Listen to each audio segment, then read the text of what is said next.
Hey friends, thank you for joining with me. இன்னைக்கு நம்ம bread pudding தான் எப்படி பண்ணுறதுன்னு பார்க்க போகிறோம். அதுக்காக நான் ஒரு 5 ஸ்லைஸ் பிரெட்டு இந்த மாதிரி க்யூபாக கட் பண்ணி வச்சுருக்கேன். அப்புறமேட்டு ரேசன் எடுத்துக்கிறேன். ரேசன் நம்ம ஆப்ஷன் தான், உங்களுக்கு வேணால் எடுத்துக்கலாம், இல்லைனா விட்டுடலாம். Vanilla essence, 5-6 tablespoons sugar, 1 glass பால். இதில் பட்டர் உருக்கி வச்சுருக்கேன். ரூம் டெம்பரேச்சர் தான் இருக்கணும் பட்டர். ஒரு எக்கு, அப்புறம் ஒரு பேக்கிங் ட்ரே எடுத்துக்கோங்க. வாங்க எப்படி செய்யலான்னு பார்க்கலாம். ஒரு பவுலில் நம்ம எக் எடுத்துக்கலாம். எக்கை நம்ம நல்லா பீட் பண்ணிக்கலாம். எக் நல்லா பீட் பண்ணதுக்கப்புறமேட்டு அது கூட ஒரு 5-6 டேபிள் ஸ்பூன் சுகர் எடுத்துப்போம். சுகர் ஃபுல்லாகவே உங்களோட டேஸ்ட்டுக்கு மாதிரி தான், நீங்கள் கம்மியாகவும் எடுத்துக்கலாம், அதிகமாகவும் எடுத்துக்கலாம். ஸோ இதை நல்லா நம்ம பீட் பண்ணி எடுத்துக்கலாம்.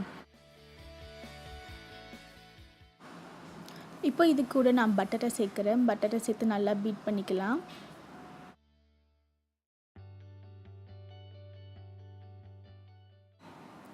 இப்போ இதில் முட்டை, சுகர், பட்டர் எல்லாமே நல்லா மிக்ஸ் ஆகிடுது.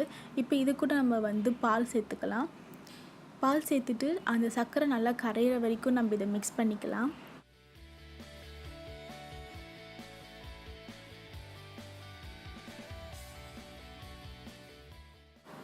இப்போ இது கூட நம்ம வெனிலா எசன்ஸ் சேர்த்துட்டு நல்லா கலந்துக்கலாம். கலந்ததுக்கு அப்புறமேட்டு நம்ம ஸ்லைஸ் பண்ணி வச்சுருக்கிற ப்ரெட்டை சேர்த்துக்கலாம். ப்ரெட்டு நல்லா அந்த பாலோடு சேர்ந்து நல்லா ஊறணும். அது எந்த அளவுக்கு அந்த பாலெல்லாம் ஊறி எடுத்துக்கிறதோ அந்தளவுக்கு நமக்கு நல்லா சாஃப்டாக வரும். ஸோ இது ஒரு 10 நிமிஷத்துக்கு நம்ம இதை அப்படியே ரெஸ்ட்டில் வச்சிடலாம்.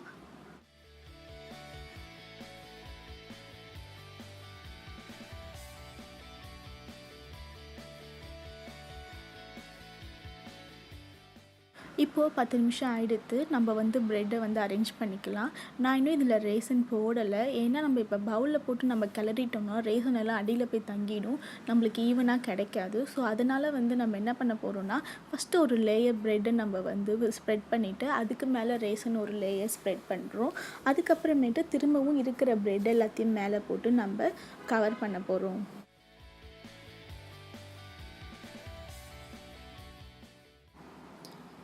இப்போது நம்ம அரேஞ்ச் பண்ணி முடிச்சாச்சு. இதில் மீதி இருக்கிற பாலையும் அந்த நம்ம பேக் பண்ண போகிறோம். ஸோ வேஸ்ட் பண்ணாமல் அதையும் அதிலே ஊற்றிடுங்க.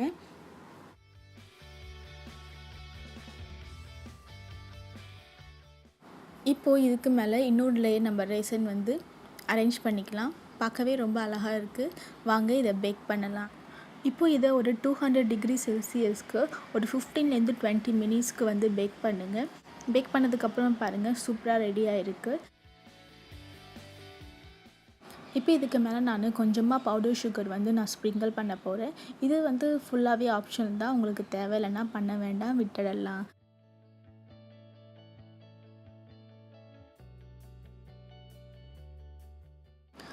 நம்மளோட பிரெட் புட்டிங் ரொம்ப அழகாகவே ரெடியாக இருக்குது. பாருங்கள், ரொம்ப சாஃப்டாக ரொம்ப நல்லாவே வந்திருக்கு.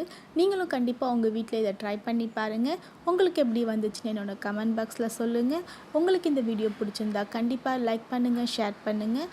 மறக்காமல் என்னோடய சேனலை சப்ஸ்கிரைப் பண்ணுங்கள். தேங்க்யூ ஃபார் வாட்சிங்.